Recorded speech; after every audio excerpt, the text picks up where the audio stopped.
Welcome to your math lecture. This is how you're going to calculate your dosages while you're in the nursing program. And have you guys heard of dimensional analysis? It sounds really scary. It's actually not scary at all. It just sounds like it.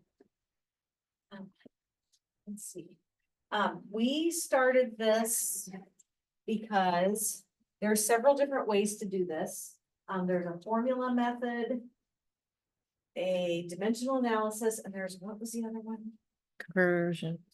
There's three ways. I can't remember what the other one. I learned dimensional analysis. If you know another way, that's nice, but you have to show all of your work on math because you're going to have a math competency exam for the nursing program every semester. You have to show your work in dimensional analysis. So it could be a gift or a curse if you already have some other way that you do it. The gift could be that you can check your work when you show it with dimensional analysis, but we've got to see it in dimensional analysis every time. All right, so we're going to start with just some rounding, basic math. And actually, before I even do that, I'm going to start with the tenths, hundredths, and thousandths place. Because if it's been a while since you've had math, you probably forgot that. Because I know I forgot it until my daughter started taking math and I was like, oh man, I forgot that. So if I have a number, let's say I have 1.468. The number 4 here is in the tenths place. The 6 is in the hundredths. And the 8 is in the thousandths, and I'm not gonna write that. Well, okay, yes, I will. That's really not easy for me to spell when there it is. Right. So just so you remember, most of your meds are gonna be rounded to either a whole number or to the tenths place. Very rarely will we go out to the hundredths. Okay. But just so you understand, when I tell you to round it to the tenths place, you'll know what I mean. Right. And then we have two different kinds of rounding. We have a regular rounding, like you probably all learned and know, and then we have peds rounding. So I'm going to first talk about adult rounding or standard rounding. Okay. When you round off, so I have this 1.468 up here.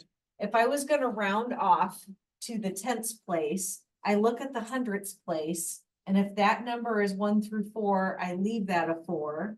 If that number is 5 through 9, I increase that to a 1.5. And that sound familiar to everybody? Okay, so that's basic regular rounding. Okay, when we round in peds, so if your patient is a child, and on your math exams, it will say a child, and I'll have it in bold. So you got to catch it, and you can circle it a bunch of times to help yourself remember that you're working with a child here. When you work with a child, whatever place I tell you to round to, so if I tell you to round to the tenths place, you're going to drop anything off after that. No matter whether it's a 1 through 4 or 5 through 9, just drop it off. Okay. Don't round it. Nope, just cut it off. Okay. All right, so a little bit of practice. So call this out to me. It can be some of you, all of you, one of you, I don't care. If we were going to round 1.24 to the nearest tenth, what would that be? 1.2. Okay, 1.327 to the nearest tenth. Okay. 2.544 to the nearest hundredth. 2.54. Okay. 3.82 to the nearest 10. Okay, so you get the idea. Now we're rounding up. So 1.27 to the nearest 10. 1.3. Okay. 1.353 to the nearest 10. Okay. What if it was a child? Okay, good. Oops, I gave one, I went too fast. This is very sensitive. 2.548 to the nearest hundredth. 2.5. Okay. Ah. 3.86 to the nearest 10th. What if it was a child? Okay, good. You got the idea. All right. Rounding rules for medications on your test. If you round wrong, it's wrong. Okay. I will always tell you on your math test on each line, right before, or at the end of the question, it'll say round your answer to the nearest whole number, nearest 10th. It will tell you where to round to. Don't round until you get to the final answer. So don't try rounding in the middle of a math problem. Always just wait until the end and then round. Okay. And I can't emphasize enough, an answer that is not rounded right, or not to the correct place is considered wrong. All right. The next thing that we want to talk about before we get into the dosage calculations is zeros. There are leading zeros and trailing zeros. One is good and one is bad. So leading zeros are good. So we want this. So a leading zero means a zero before the decimal when there is no other number there. For example, let's say this was 0.468 instead of 1.468. I need to have a zero before that, 0.468. If I don't have that zero there, and I didn't make my little decimal point nice and dark, it could look like 468. So that's why we put the leading zero, so that your mind thinks there must be a decimal point there, just as a safety issue. And safety is such a big deal that we'll mark it wrong if there's no leading zero. So just always, always, always make sure you have a leading zero if there's no number there. Okay. Right.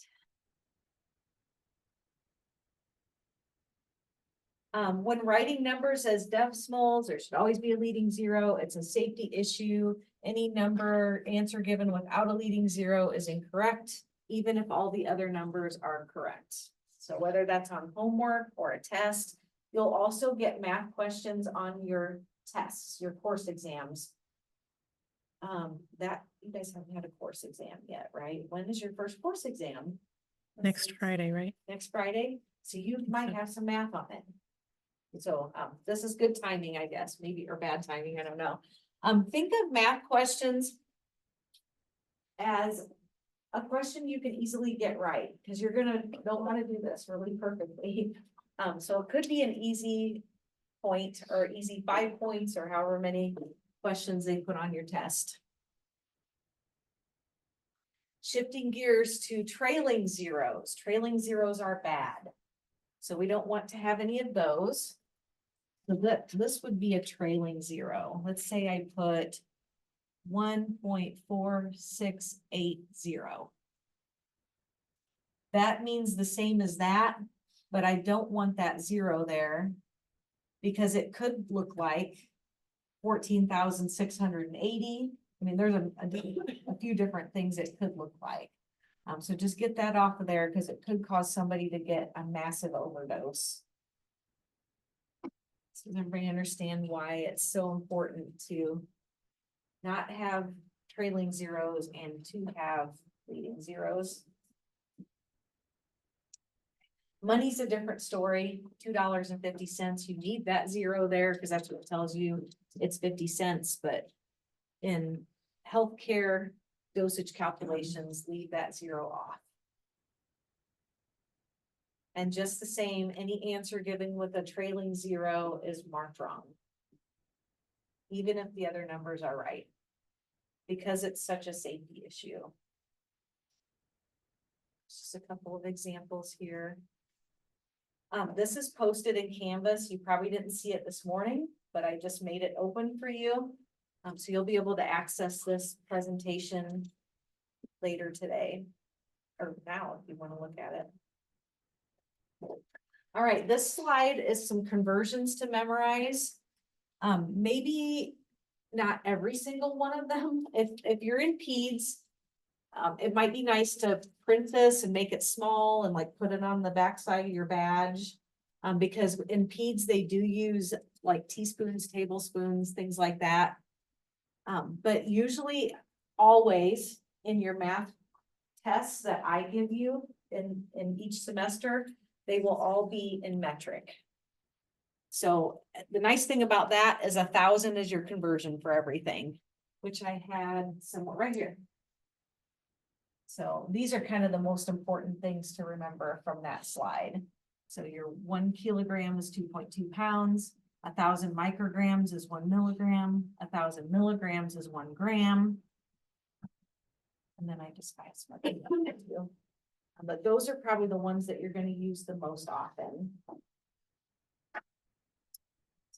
But this would be a valuable slide. I have in the past just copied this slide and posted it before, just so that it's quick and easy to retrieve.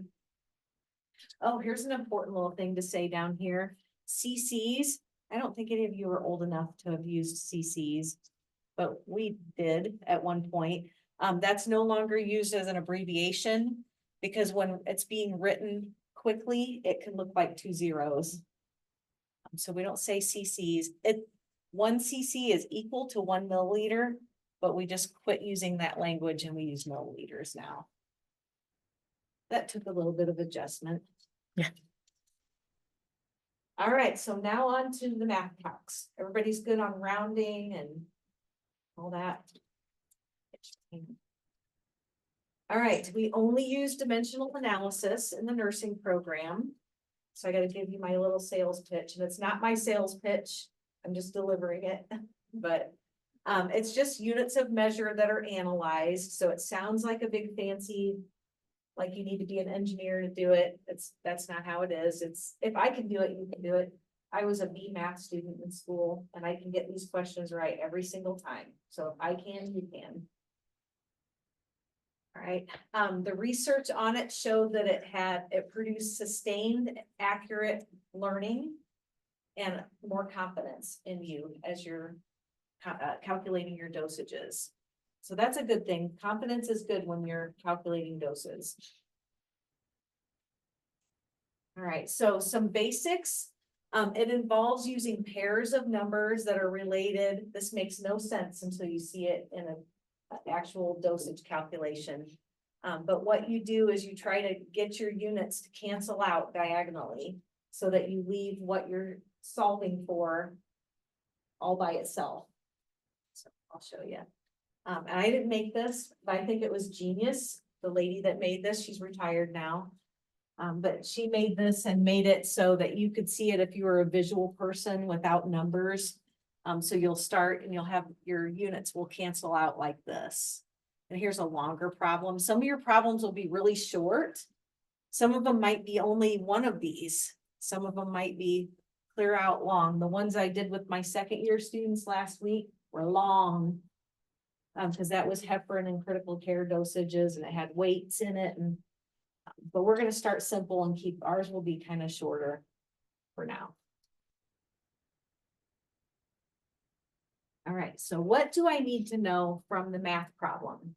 So this is going to feel redundant, a lot of repetition, but repetition is good. We were just talking about that the other day, the other teacher that's teaching this with her group.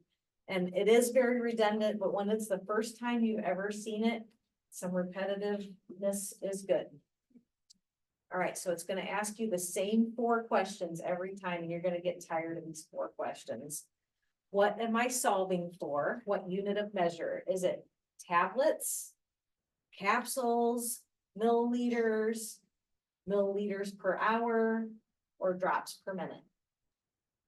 So it can be any of those, and you can apply dimensional analysis to any math problem and get the right answer.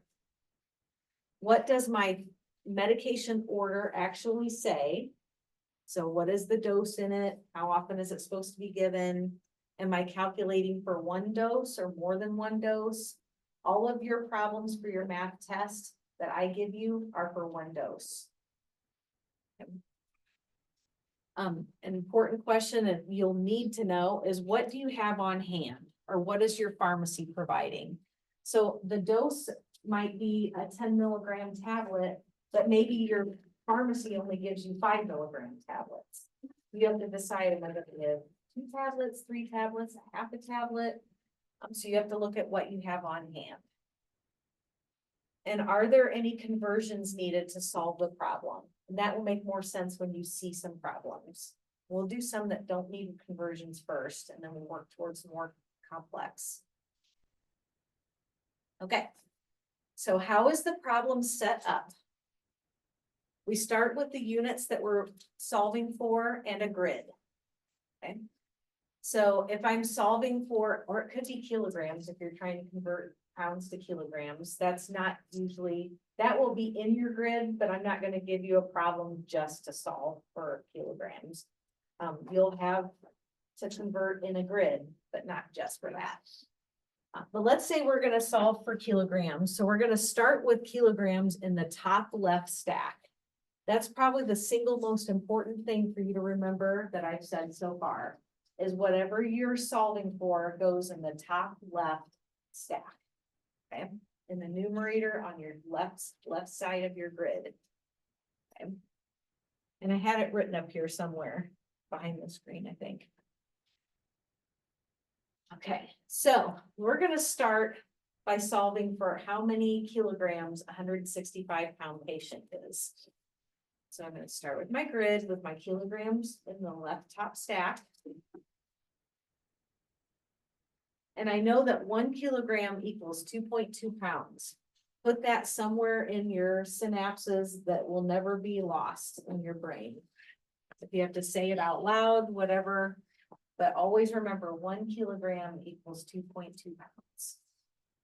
Okay, so since these are a pair, they will always be stacked together in your grid. So you'll find that things that go together will be stacked together in the grid. So it looks just like that. I have 1 kilogram over 2.2 pounds. That's my first stack. Now, with dimensional analysis, I need to cancel something out. So I need to have pounds up here. Remember how the shapes on that one slide had like a heart here and a heart here and a star here and a star here? So I need pounds to be up here so that I can cancel these out. So you remember how much my patient weighed in pounds? 165, yep. So I'm gonna put 165 right up there. Good memories too, especially for being stressed. So I'm gonna put my 165 right there. And then this number 1, just always, however long your grid is, it could be 10 things long. Your last one's gonna have a 1. Okay, so just always have a 1 there. Okay. Some people leave it blank. I've seen a few people put an X there. I hate that. When they started putting letters in math, that's when I start getting kind of frazzled because that sounds like algebra. I just put a 1 there and that will keep you from making a mistake. All right, then once you get that, your grid, and I know my grid is done. Here's how I know. Because I'm solving for kilograms and these both canceled out. So all I have left is kilograms. So I know that I'm done with my grid. And once I multiply this times this and put it here, this times this and put it here, and then divide those, I'll have the correct answer. So it's going to show you. So here, when she made this, she did this one on the computer. So you can, it's the same thing that was on the last slide, just not handwritten. So it comes out to 165 over 2.2. It's just 1 divided by the other. So a 165-pound patient weighs 75 kilograms. Yes. And we're showing where do you want the like pounds next to 165 and the kilograms next to, or I mean like the kilograms next to 165. Yeah, write your units on there. Yes, that's how you're not going to make a mistake. Yes, absolutely. And when I'm keying your tests, or sometimes people will come to me and ask me if I will check this math problem, I do that because that's how I know I'm doing it right. Okay, so now let's look at a medication problem that does not have conversion. So we're starting really slow. Okay, here's a little illustration of it up here. The scenario says the doctor orders 20 milligrams of Cialis for a patient. Cialis comes in tablets that have 5 milligrams of medication in each tablet. How many tablets will the nurse give the patient? So what am I solving for? Tablets. Okay, you answered the first question. That's great. Okay, this is just there's a lot of redundancy in this. You'll see that she rewrites the question at different time, different ways. Same exact question. Okay, so you got this right. What unit am I solving for? It's tablets. What does the order actually say? We're solving for 1 dose. What is on hand, or what is the pharmacy providing? And that's where you're going to have each tablet equals 5 milligrams. So that's one of your stacks too. 1 tab equals 5 milligrams. Okay.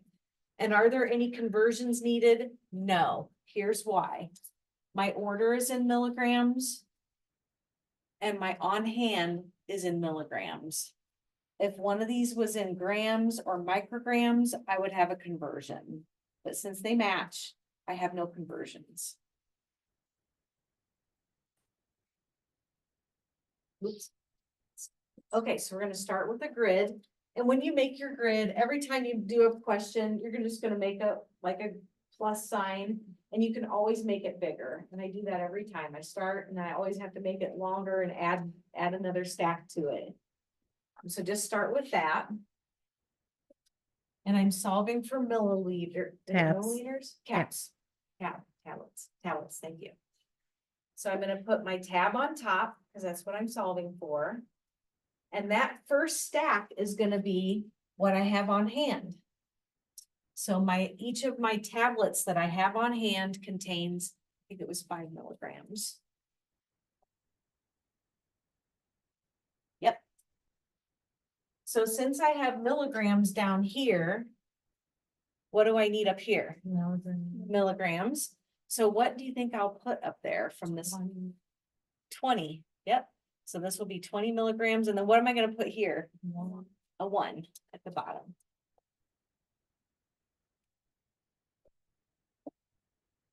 And when Professor Moore, we loved her, she retired. When she made this, she put dose there. It actually kind of looks like she started to make a 1 and then thought, I better put dose there. And she turned it into a D. But you don't have to write the word dose. You can just put a 1. I think she did that to kind of help you remember that it's per 1 dose. And then you multiply 1 times 20 to get your numerator. And 5 times 1 to get a 5 in your denominator. And then divide 20 divided by 5. I'm going to give 4 tabs of Cialis to make the dose. So that was an easy one. Everybody with me on that? Okay. All right.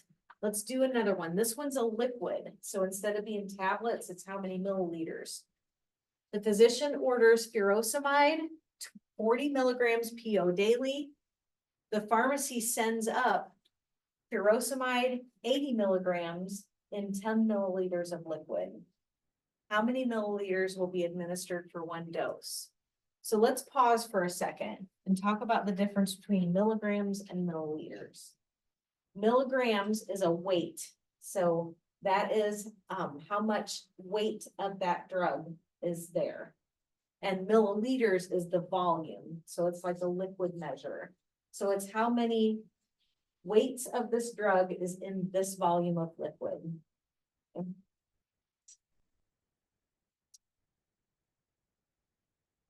So what unit am I solving for? This time it's milliliters. I'm solving for 1 dose. And what I have on hand is 80 milligrams per 10 milliliters. Are there any conversions? Yeah. Yeah? Where do you see a conversion? Milliliter in the milliliter. No, those are two different things.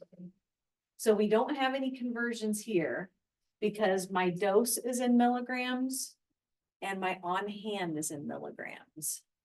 Okay. This just says that in each 10 milliliters of liquid, if I pour out 10 milliliters in here, 10 milliliters in here, 10 milliliters in here, each one of those has 80 milligrams in it. Make sense? Yeah. So for this one, I don't have any conversions. Okay, so I'm gonna start with my grid, like always, and I'm gonna put what in the top left stack? Milliliter. Good job. Yep. So I'm gonna use my on-hand milliliters for this one. So on hand, I have 10 mils, contains 80 milligrams. When I say mils, I mean milliliters, because I'll start shortening things up a little bit. All right, since I have milligrams down here, I need milligrams up here. So what am I gonna put there? 40, yep. 40 milligrams over 1 or dose, like Professor Moore put. Then what do? Am I done though? Let's look to make sure we're done. I'm solving for milliliters and I have my milligrams crossed out. Yep. All that's left is milliliters over 1. So yep, my grid is complete. I can go ahead and multiply. So I'm going to multiply 10 times 40. And that equals 400. And 80 times 1 equals 80. Divide 400 by 80 and it equals 5 milliliters. So when I dose my patient with their furosemide, I'm going to give them 5 milliliters. Right. Questions on that one? Okay. This little section here talks about reducing within the equation. I'm going to skip it. Because the last thing I want to do is start getting too advanced on you, because this is brand new for you. It's a source of anxiety for students. I know that it is. So if you're fancy and you know how to do that, you can do that. The rest of us are going to ignore that and just keep moving. Okay. So I'm going to advance through a few slides. Professor Moore tried to illustrate how you can reduce. That's wonderful if you know how to do that. I'm not going to teach you how to do that and confuse you. Okay, so now let's look at a med problem that has conversions in it. So I'm taking it a little step farther. So this one, the doctor orders 0.6 grams. It's got a leading 0.6 grams PO BID of Norvir for a patient. Norvir comes in a liquid that has 80 milligrams of medication in each 1 milliliter. How many milliliters should the nurse give the patient? So we're going to ask our questions. What are we solving for? Milliliters. It says to solve for 1 dose. On hand, I have 80 milligrams per 1 milliliter. And I know I have conversions. Here's why. My dose that's ordered is in grams and my on hand is in milligrams. So now I have to add a stack to my grid to make that conversion. Just hand me this. Well, I can just do it. It's okay. I'm doing it here. It's all right. I can do it. It's just harder to pick up from there after I set it down every time. All right, start with our grid. We're solving for what? Milliliters. So that's going to go where? On the top left. Okay. And it's our on hand amount that we're going to start with. So on hand, I'm holding it. It has 1 mil contains 80 milligrams. But I need milligrams to be up here. But my dose is in grams. So what am I going to put up here?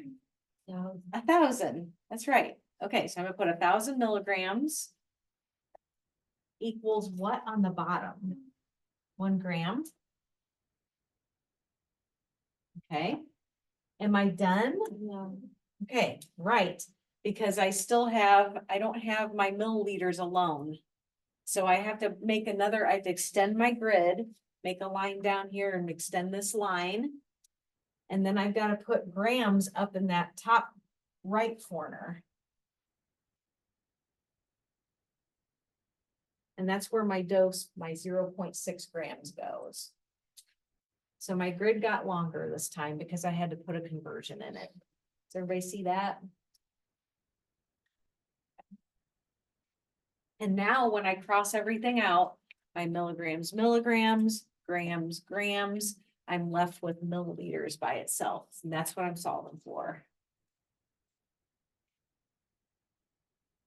And we just multiply across, comes out to 600 over 80, which comes out to 7.5 milliliters.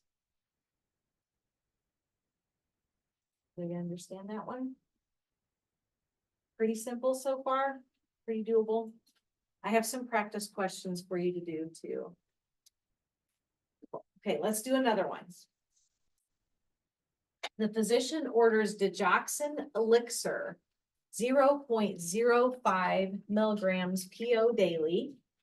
And the pharmacy sends me digoxin 50 micrograms per milliliter. Darn them.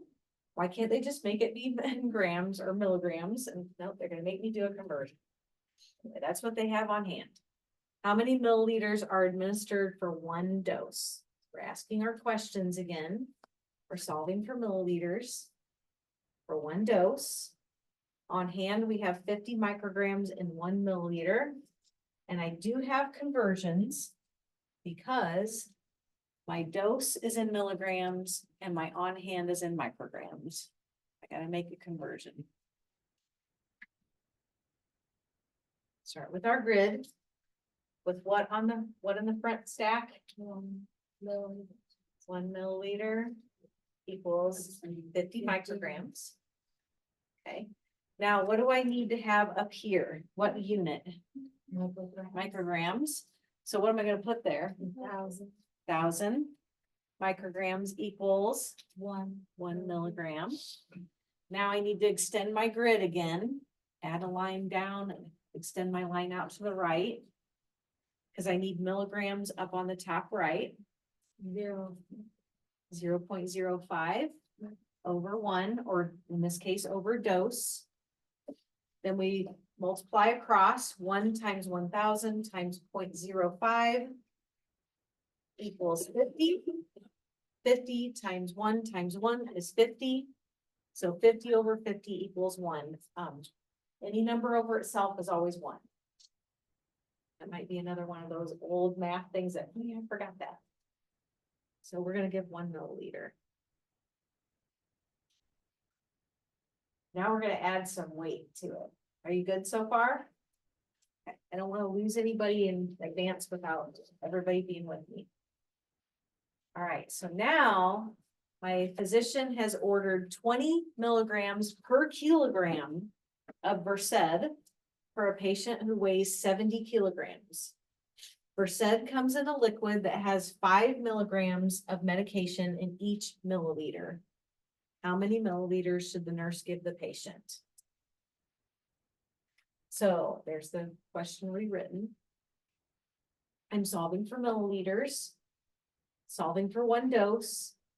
What I have on hand is 5 milligrams per milliliter, and it says no conversions. Let's check it. That's in milligrams.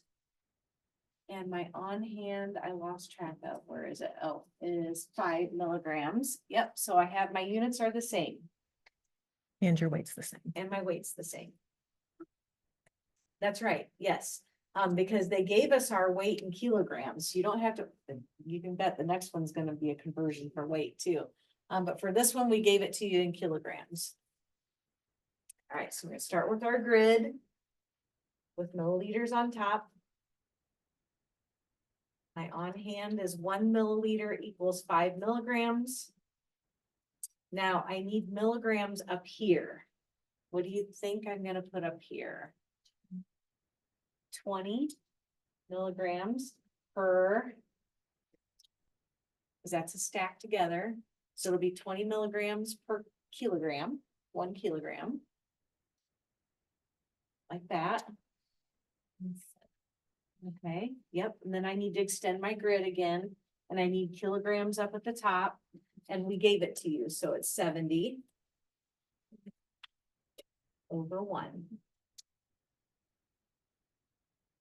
So that's how your grid's gonna look.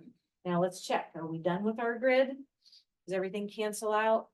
Milligrams, milligrams, kilograms, kilograms, yep, everything, and I'm left with milliliters over dose, so I'm good. Grid is complete. Now I can multiply across. Comes out to 1,400 divided by 5, which comes out to 280 milliliters. 1,400. 1,400. No. What shall I put? It wouldn't be anything, because we're just multiplying across. So that, There there, said earlier we need labels. oh, not on that part. If you have a stack that's from cross multiplying, you don't have to. Good question, though.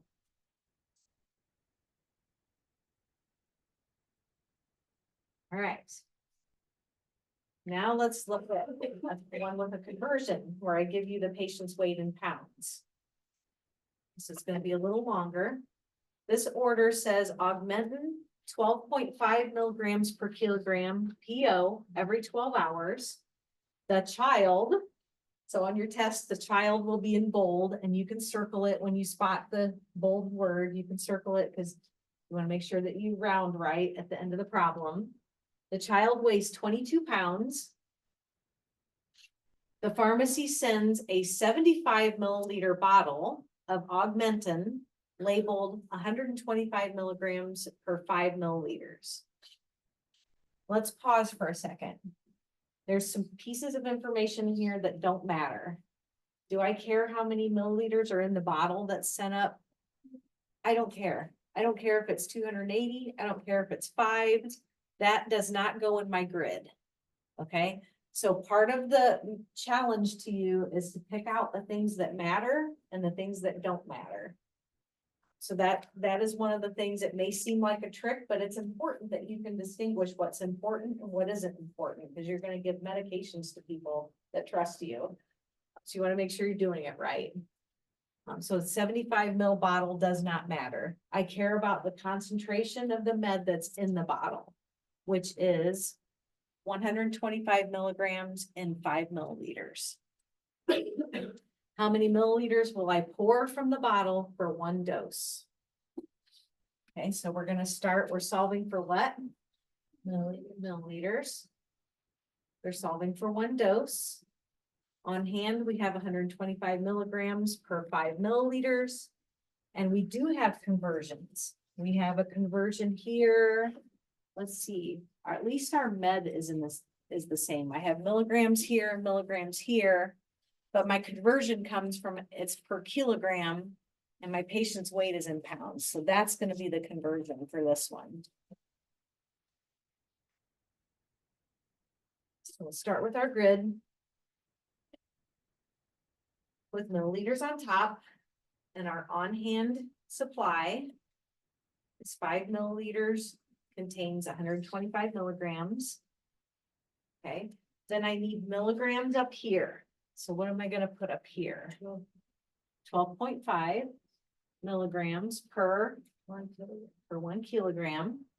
I'm gonna extend my grid, make a line down, extend my line out to the right, and I need kilograms up here then. So what's that one gonna say? 2.2. 1 over 2. 1 over 2. Yep, 1 over 2.2.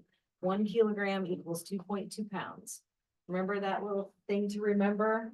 Don't flip flop them if you get a really wacky answer. Make sure you get the 1 kilogram, 2.2 pounds.